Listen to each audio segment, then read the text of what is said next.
abangani bakhe athi mina ngiyamncisha akabatshela ukuthi why ngimncishe akabatsheli kwalento ayifakile ngine-show ngeke ngize ngiphema ukuthi upressure zabangani bakhe ngoba vele uhleze kahamba nabo usandile bese ngicabangela ukuyifaka lento bengeke bawungeke uzuyifake ngiyazi ukuthi bengeke azayifake ukube bengekho labangani ngiyazi sandile kumele umcabangele akazicabangeli wengeke alale avuka athi ayike sengiyofuna ufala amarovonono uzathi amarovonono yini lena yamarovonono andawo angilimazayo wesiphathi akayiboni inkinga ayikoni into wrong wena hayi Sandile ukhethe ukufaka amarovonono wafakele ingane yomfundisi amarovonono wena ufuna ugrava zingane yomfundisi amasekena yafana mfethu ukuthi umfundisi noma yani mfethu mhlawumbe phela mfethu mhlawumbe lo wafunga yabo le wayishaya kanye yathi yahlehla yathi wayimali lo muntu bevele ehlehla vele mfethu yabo vele mfethu kahlahle mfethu yabona uSandile unabangani abasha bhuti yezwa besiyenza kahle lento bengikhala bangani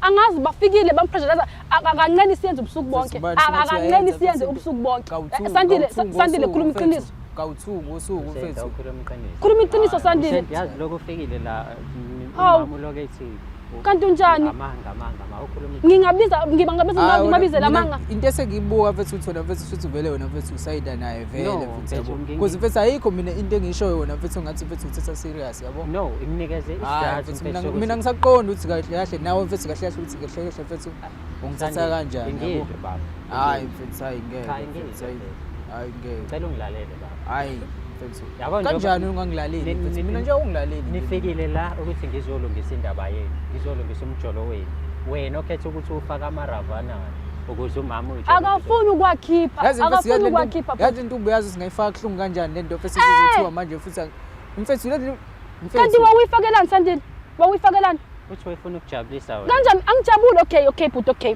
Sandile wafuna ukujabulisa mina ngithi okay it's fine angijabule ke siyenze njani ngayo angijabule uyayikhipha ke uyakhipha hayi uyabo njengoba kwakubuhlungu ukuyifaka nje mawusha anginayo yazi mfethu lento mfethu yabona mfethu yazi mfethu hayi yabona mfethu mina angisazi ngempela ukuthi yini ke mfethu kumele ngiyenze naye wayengenayo njengoba nawe ungenayo awunayo wena unayo ke yena unayo yena wenzela bani wenzela abantu manje wena mfethu nje ukuthi utshelene ukuthi awunayo mfethu uchaza ukuthini kahle kahle mfethu Sandile mfethu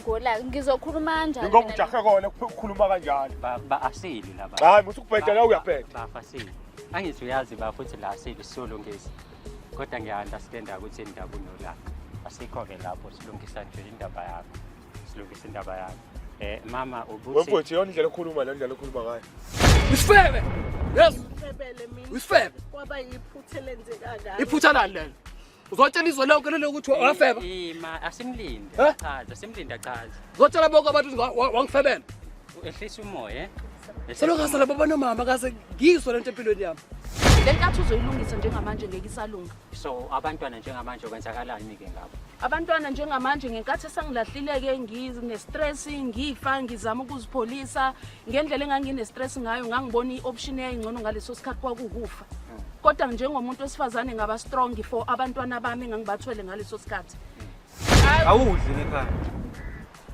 ngoba into oyifuna uyayithola ngihlalela ukudla ngihlalela ukudla ngihlalela ukudla ngoba kusho ukuthi kumele ngilo ngidlele nokudla ngidla ukudla kuphela mina ngilambe lapha embedeni ngoba phela awufiki wena awubuyi wena kusho ukuthi ukhona la uthola khona ngini inkinga yakho kulamba embedeni nemali ngiyalamba akekho umuntu owabeze ukulamba embedeni ngoba isigcino bhuti yezwa bhuti ngizocethe ngiphumela ngaphandle ngini ngiyaphuma ngaphandle usezocomplaina futhi vele uzocomplaina ungayenza kanjani leyo nto ukuthi uzophumele ngaphandle khona nyakazo Eastern Cape kini ukhona umuntu oneyinwele yes baningi even ubaba amnenwele njalo ukuthi mina nginazo lezo nwele akusho ukuthi nengane yami ngeke ibe nazo uNkulunkulu create ngendlela ehlukile yabona le siphe iyangithusa ke leyo ke manje iyangithusa yonke lento lethoza ngayo manje iyangithusa nje ngoba lento ilula siyikhulumile lento yangenza ngendlela ade ngikhuluma ngawo mina ngaze ngazama olunye usizo njengoba ngize ngafika le khaya socela usizo ukuthi kuze kwazi yenzeke into ngilungisa uyazi ngeke ngize ngilwe nawe mina uyazi ngithanda kanjani sento sami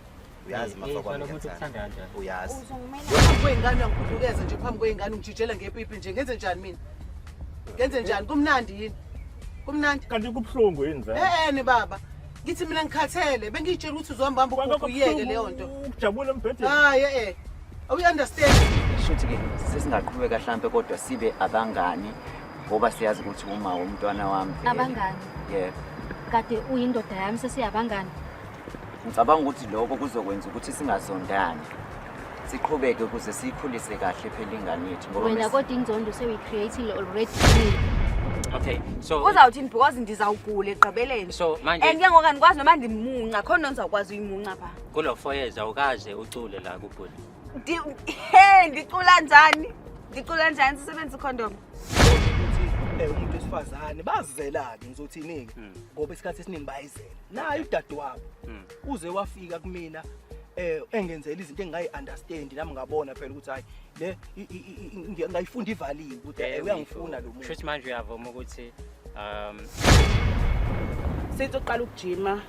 I-performance yakhe embhedeni isa right. Kodwa into engicomplaina ngayo ugwayi wakho baba ngathi uyancipha futhi kakhulu.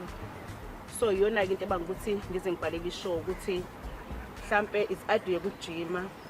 Because mina ngiyathanda. Uthi bangabuthenga izinto ezimnandi uthi mina ngingazidli funa ngiyibuke izinto efrijini lalela ke ngikutshele uyabona umyeni wakho uyabona umyeni wakho wayengithengela ukudla wayengithengela manje okay ngokuthi ngangihola kwakufanele ungihlukumeze kwakufanele angithi wena lalela wena wawungwashisa amaphenti akho wena usesikhathini lethiwaye ngawasebenzisa lawo maphenti akho kutshela ngoba uthi uhlakaniphile ayi ngane leyo ngikumbile bathi leyo ngane ngikumbile naye lo mina ekhanda eqinile ngoba akhuluma kahle kunini ngichazela yonke into ekhanda eqinile na ningaloko ningibonela la ngibuza indaba le yaleyo nto le ningaloko ningibonela angikwazi ukuhlala nomuntu mina 7 years ngisandana naye ngonza ingane engitshela ukuthi ukusho ukuthi nje uNkulunkulu weba mhlambe lengane yangakhulu ngabe namanje uphinde futhi umdlalise umama.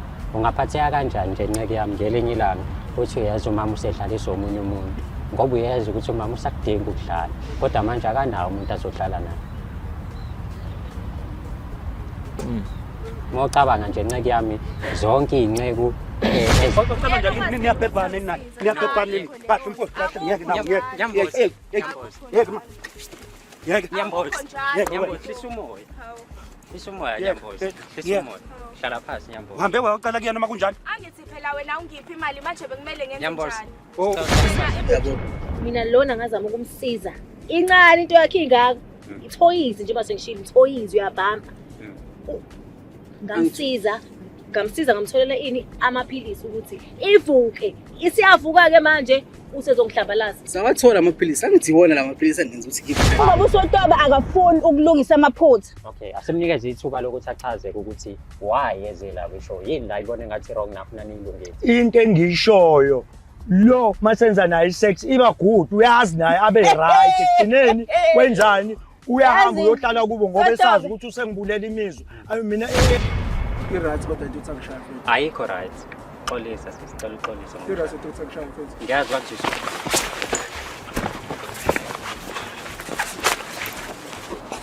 Sisikole mawufuna ngishaya.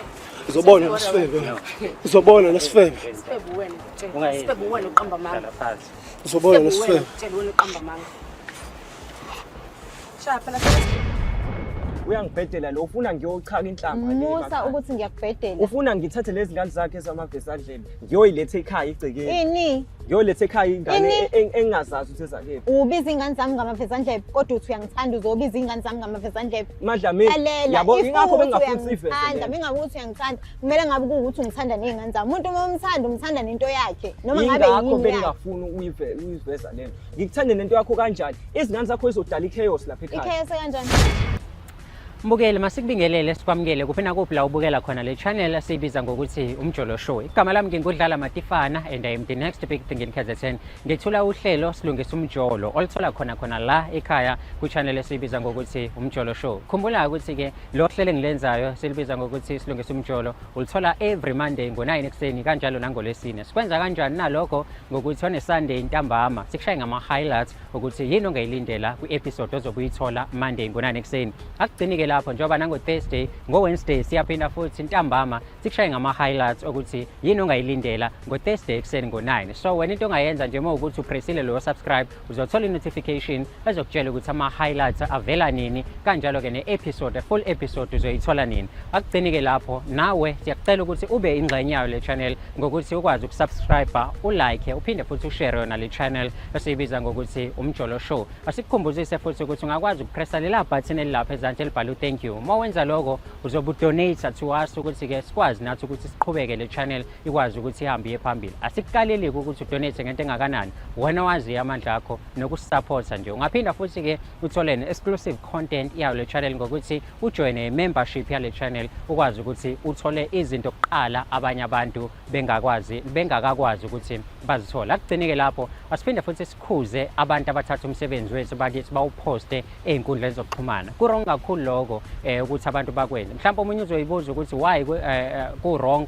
Ku-wrong ngokuthi thina asikabi nawo ama-sponsors njengamanje, so sizwa u-YouTube ukuthi sikwazi ukukhokhela ama-production asenzela lo msebenzi nasishuthayo. So wena mengabe uthatha umsebenzi wethu uhambe uyowuposta ey'nkundleni zokuxhumana, lokho ukuthi kwenza ukuthi abantu bangabe besakwazi ukuthi beze kuthina bazoyibukela bona uqobo. So ngaleyo ndlela imali esiyitholayo asibe sisakwazi ukuthi sikwazi ukukhokhela i-production company, kanti mengabe abantu bebaningi abeza kuthina siyakwazi ukuthi sikhokhele wonke ama-cost ayo i-channel nawa i-production. So ningayenzi leyo nto i-wrong kakhulu. Siyanicela bakithi udlala matifana lo aningibonini, angilwi nani, ngiyalungisa namanje ngizozama ukulungisa ninako ukuthi into yethu siyenze ngendlela, siyenze ihambe kahle, siyenze ibe right. Niyazi ngicela ngani ungakhohlwa ukusubscribe, ulike, uphinde ushare yona le channel Umjolo Show. Uyabona njengamanje siku-60k subscribers, okusho ukuthi sikhula nawe bowukhona siqala usasekhona namanje. Asikhuleni sonke size sifike to 1 million subscribers sindawonye khona sizokwazi ngempela ukuthi silungise imjolo yobani nabo bani, njengoba wazi ukuthi-ke indlu le khaya la senze izinto ey'ningi ezahlukahlukene. Siyabonga kakhulu.